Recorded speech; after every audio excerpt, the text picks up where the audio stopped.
Welcome back. All right, so news of the day for all you fine people on the internet, and this is why I try not to talk about the controversial stuff that happens in game anymore, because then the whole the comment section in general, anyways, is gonna be about whatever controversial play takes place. So the NHL Department of Player Safety this morning hands out a fine to Taylor Hall for a punch on Ilya Lyubushkin. They also handed out a fine to Tanner Jeannot for kneeing Brady Tkachuk. And both incidents, I know, upset the fan bases affected, both Toronto and Ottawa. And there you go. So the Department of Player Safety's weighed in. That's it. So if you're looking for something on anybody else on the Bruins, if you think something the Maple Leafs did warrants a fine, it's all gone. So yeah, they meet again before the season's out. There's the possibility they meet in the playoffs. If they do, my prediction is A, it'll go 7 games, and B, probably have some ugliness in the middle there, and probably a suspension or two as well. It just feels like Boston Toronto games are heat magnets for that kind of thing. But anyways, there you go. The fines have been handed out, and people can let me know how. And that way, nobody's happy. Like if they did nothing, people would be angry. Some would be okay with it. If they suspend the players in question, people get mad about that. Others are happy about it. But if you fine the player, that way everybody's angry. That way it's a way to make everybody upset. So, next chapter will be written between Boston and Toronto soon enough. Columbus, Zach Werenski will not travel on the team's upcoming 2-game road trip. So, Werenski out.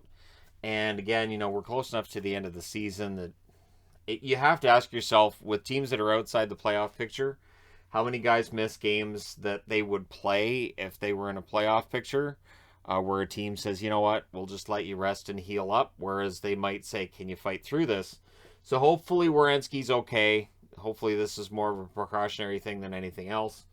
Ryan McDonough for the Tampa Bay Lightning may return to the team in a week.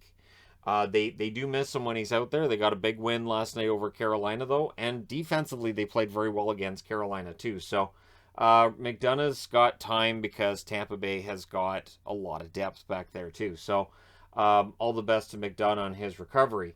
So from last night's game for Toronto, the reason I'm wearing Toronto gear and all that, also because of stats, and we'll get to that.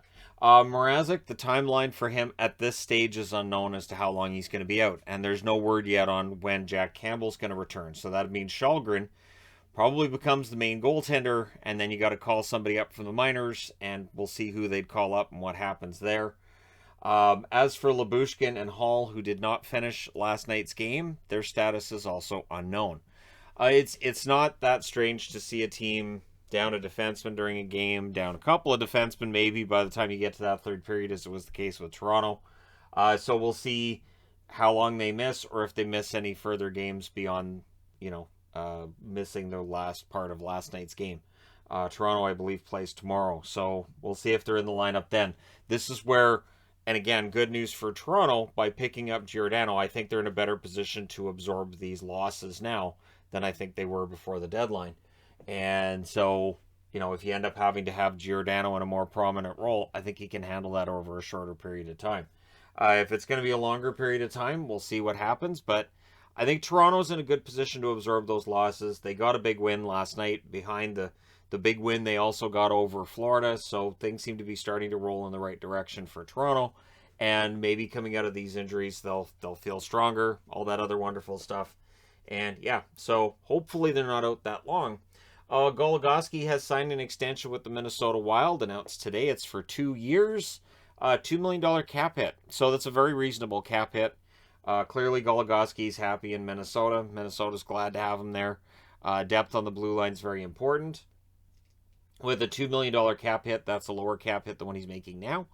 And it does make things a little better. Remember, next year, I think it's the next 2 years, their cap situation is going to be dramatically impacted by the buyouts of both Parise and Suter. So there's a dramatic impact, a lot of dead money there for Minnesota. I'll be very interested to see how Bill Guerin navigates this, because I can't think of a time when a GM has ever put that much dead cap money onto his salary, and it just, yeah, I understand wanting to change that culture and change that locker room from where it was, but it is a gamble, and so we'll see how Minnesota navigates that this summer. I think they'll be one of the more interesting teams to watch in the offseason see how they work around that. Your goal leaders currently in the National Hockey League. Wednesdays, I used to do stat videos. They tended to become less and less popular during the season. They'd get a ton of views that first time I did a stat video. They petered out pretty badly. So since it's Wednesday, we can talk about stat leaders as we're a month out from the end of the season. 30 days out from the end of the season. I checked last night too, so it was kind of busy last night. There's a lot going on at the same time, and I thought, I wonder how many of these days I have left before we get to the playoffs and things kind of get easier for me. I think it's like 12 days that I counted that between now and the end of the season. It's going to be pretty hairy for me to be able to follow everything going on. So that was a little less encouraging, but of course so many teams have so many games left, that makes total sense. It is going to be a crazy final month in the NHL. So these leaders, will they stay there? Does Austin Matthews win the Rocket Richard Trophy? He was my pick before the season started. He's got 49 goals, but Leon Draisaitl has 48. Chris Kreider has 45. People will point out that Ovechkin's fourth on the list, but he is, I think, far enough behind Matthews. I don't think he catches Matthews, and if he does, it's because Matthews cools off, and if that happens, Draisaitl probably wins it, or Kreider gets like 5 or 6 more power play goals and a bunch of 5-on-5, and the next thing you know, he's at the top. Kreider does lead the league in power play goals, however. Your points leaders, so the Art Ross Trophy chase, McDavid 98 points, Draisaitl 96, and Huberdeau at 93. So tonight with 2 points, McDavid can hit 100, or Draisaitl can get 4 points. He can get to 100. Remarkable season for both players. And of course for Huberdeau, most of his points are assists, but he's a very good setup guy, and honestly, very solid game being played by him all around this year. I also think that Florida's got a lot of really good players on that team. So Florida's going to be a lot of fun in a month's time to see whether or not that does translate into playoff success as well. Your save percentage leaders. So this is worth noting if you're looking at the Vezina Trophy, and it shows why Shesterkin's considered to be the far and away favorite. He has a .936 save percentage. It's been in the 940s most of the year, but he had a couple of rough starts for his save percentage, so it's down to .936, down 2. Anderson and Sorokin, and that's Freddie Anderson, not Craig Anderson, although Craig Anderson's got a good save percentage too. But Freddie Anderson and Ilya Sorokin both have .927 as their save percentage. Markstrom's there with a .925, and Darcy Kemper's there with a .924. So, as I've been saying, Kemper's playing really well. Yes, this is a pattern now for Colorado that their goaltenders put up really good stats, and does this mean more for the team than does for the goaltender? I think it's a combination of both. I don't think you can pad up a goaltender's stats to this kind of a level unless he's a good goaltender. He has to kind of be a good goaltender as well. So Kemper's been really good. He had a rough start to the season as well. His stats weren't fantastic it was almost like the first half of the season. His stats weren't great, but they've been fantastic the last while here. He saves 44 last night. And so to me, if I had to pick, I would say, honestly, I would probably go with Shesterkin, Markstrom, and Kemper. But I think the top 3 will probably be Shesterkin, Anderson, and I'm going to say Markstrom. Markstrom's had so many shutouts, I think he'll get enough votes. I don't think he wins it, but I think he'll end up in the top 3. And then, of course, that leaves off guys like Saros and others that people would want to vote for. And so let me know your thoughts in the comment section regarding the Vezina Trophy. And is it just Shesterkin's? Do we just give it to him now, or what? The 100-point club was reached last night by the Colorado Avalanche. So looking at the fastest teams to get to 100 games, they tied the Edmonton Oilers 85-86 team that got there in 67 games. The 86 team, that is the year that the infamous Steve Smith goal happened, isn't it? Pretty sure. Yep. So that's 86. Now 76-77, Montreal gets their 62 games. They won the Cup that year.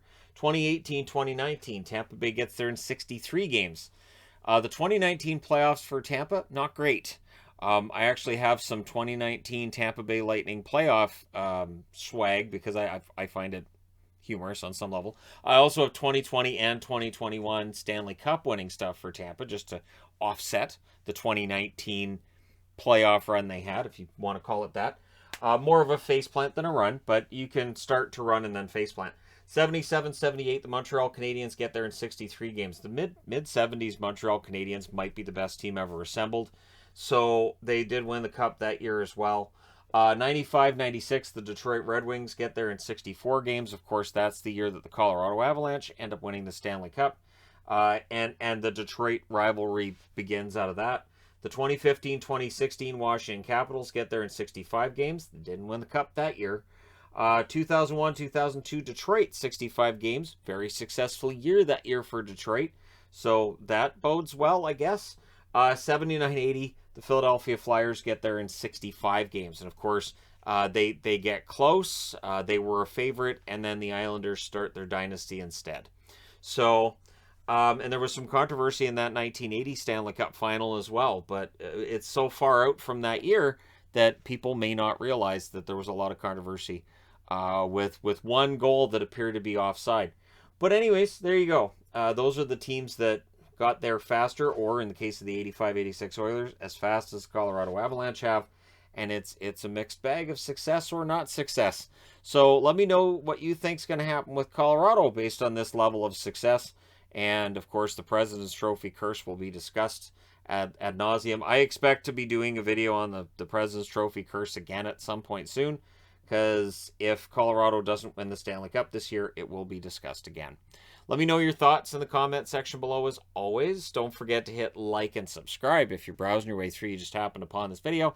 Thank you guys so much for watching, for all your support. I will talk to you again soon.